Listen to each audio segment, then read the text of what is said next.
안녕하세요. 살다 보면 누구나 정말 도움이 필요하다 이런 순간이 오잖아요. 오늘은 그래서 여러분께서 보내주신 정당한 도움 요청 관련 자료들을 좀 보면서요. 언제 또 어떻게 도움을 청하는 게 맞을까? 이 흥미로운 관점들을 같이 좀 탐구해 볼까 합니다. 자, 한번 풀어보죠. 이 자료들의 핵심 내용들 말이죠. 네, 안녕하세요.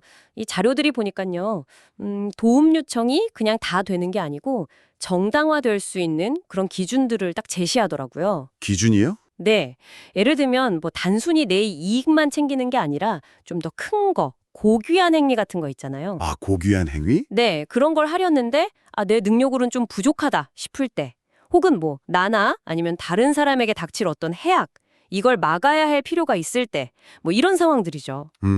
여기서 좀 재밌는 게, 도움 요청에도 뭔가 자격 같은 게 필요하다. 뭐 이런 뉘앙스인 것 같아요. 그 정당화해야 한다는 거. 그게 되게 중요해 보이네요. 그냥 나 힘들어요 이게 아니라 왜 도움이 필요한지 그 이유를 좀 명확하게 설명하고 설득해야 한다 이런 걸까요? 정확합니다. 네. 그냥 막연하게 도와주세요가 아니고, 지금 상황이 이렇고 이게 얼마나 중요하고 가치 있는 일인지 이런 근거를 대야 한다는 거죠. 그리고 자료를 보면 보통은 이제 스스로 해결할 능력이 좀 부족하다 느끼는 분들, 그러니까 약자라고 표현하는데 이분들이 도움을 구하고 반대로 이제 능력이 충분한 강자는 알아서 해결하는 경향이 있다. 뭐 이렇게 관찰해요. 그렇죠. 그리고 기본적인 원칙은 일단 자기 능력 범위 안에서 해야 한다. 함부로 능력 밖의 일을 벌이지 말라는 거.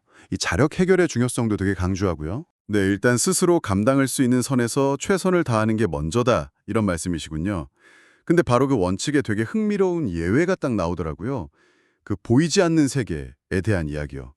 이건 뭔가요? 네, 맞아요. 이게 좀 특이한 지점인데 자료에 따르면 만약에 정말 개인이 자기 능력을 넘어서는 아까 말한 그 고귀한 일 있잖아요. 네네. 그걸 진심으로 하려고 한다면 아주 겸손한 마음으로 보이지 않는 세계의 지성에게 도움을 청할 수 있다고 해요.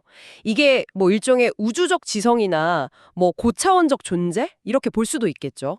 보이지 않는 세계의 지성. 근데 여기서 핵심은 이 요청이 막무가내가 아니라 우주 전체의 법칙, 그 조화와 어긋나면 안 된다는 거예요. 그런 전제가 딱 붙죠. 그러니까 뭐 무조건 소원 들어주세요. 이런 거랑 완전 다른 거죠. 그러니까 개인의 힘만으로는 안 되는 그런 선한 목표를 추구할 때 특정한 조건 아래에서는 눈에 보이지 않는 어떤 도움, 이런 걸 받을 수도 있다? 이런 가능성을 열어두는 거군요. 와, 이거 진짜 흥미로운데요? 그렇습니다. 이걸 약간 더 개인적인 차원으로 가져와 보면요. 모든 사람한테는 각자 눈에 보이지 않는 수호자나 보호자가 있다고도 해요. 수호자요? 네, 이 존재가 자기가 지키는 사람이 진짜 도움이 필요하다. 이렇게 판단될 때 개입을 한다는 거죠. 우리가 뭐 평소에는 잘 못 느끼더라도 아주 결정적인 위험 속에서는 절대 혼자가 아니다. 약간 이런 관점인 거예요. 뭐랄까 영적인 안전망 같은 걸까요? 영적 안전망이라. 근데 또 이 보이지 않는 도움이라는 게 뭐든지 다 해결해 주는 건 아니라고 딱 선을 긋더라고요.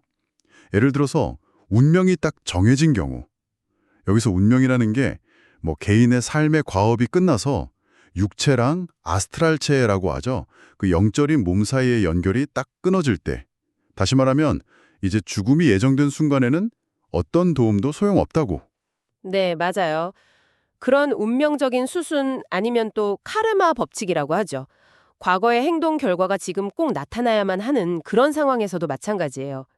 인과응보 법칙에 따라서 이 사람은 이걸 꼭 겪어야 한다. 이런 실현이나 결과가 정해져 있다면 외부 도움이 그걸 막을 수는 없다는 거죠. 상당히 좀 엄격한 관점이에요.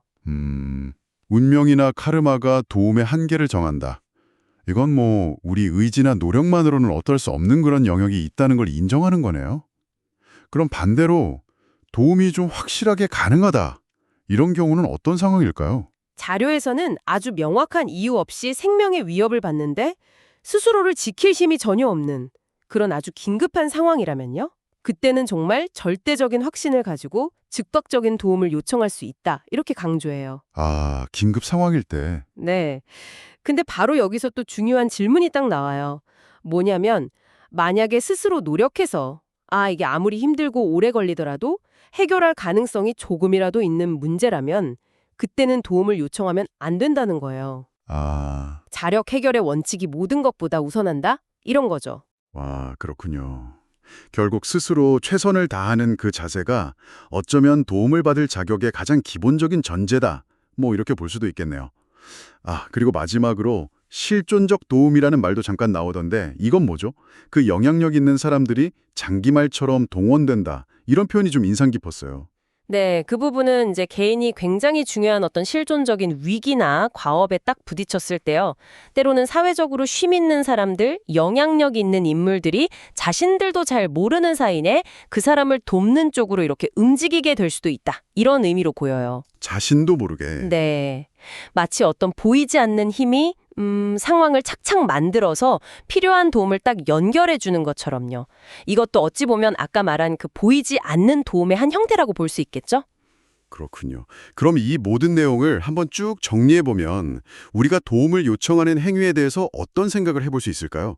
그러니까 도움 요청은 뭔가 타당한 이유, 정당화 과정을 거칠 때 가능하고 때로는 우리가 잘 모르는 인지하지 못하는 그런 보이지 않는 도움의 가능성도 열려는 있다. 하지만 동시에 뭐 운명이나 카르마 같은 우리가 어쩔 수 없는 한계도 분명히 존재하고 그리고 이 모든 것의 바탕에는 가능하면 내 힘으로 먼저 해결하려는 노력, 이게 무엇보다 중요하다. 뭐 이런 이야기인 것 같아요. 맞나요? 적인 한계라는 개념을 우리가 진지하게 한번 받아들여 본다면요. 과거에 여러분이 정말 간절히 원했지만 받지 못했던 도움, 혹은 전혀 예상치 못했는데 받았던 도움, 그런 순간들을 다시 떠올려 볼 때, 그 경험들에 대한 여러분의 해석이나 감정이 혹시 어떻게 좀 달라질 수 있을까요? 와, 정말 깊은 여운을 남기는 질문이네요. 네, 오늘은 정당한 도움 요청이라는 이 흥미로운 주제에 대한 탐구를 여기서 마무리하도록 하겠습니다.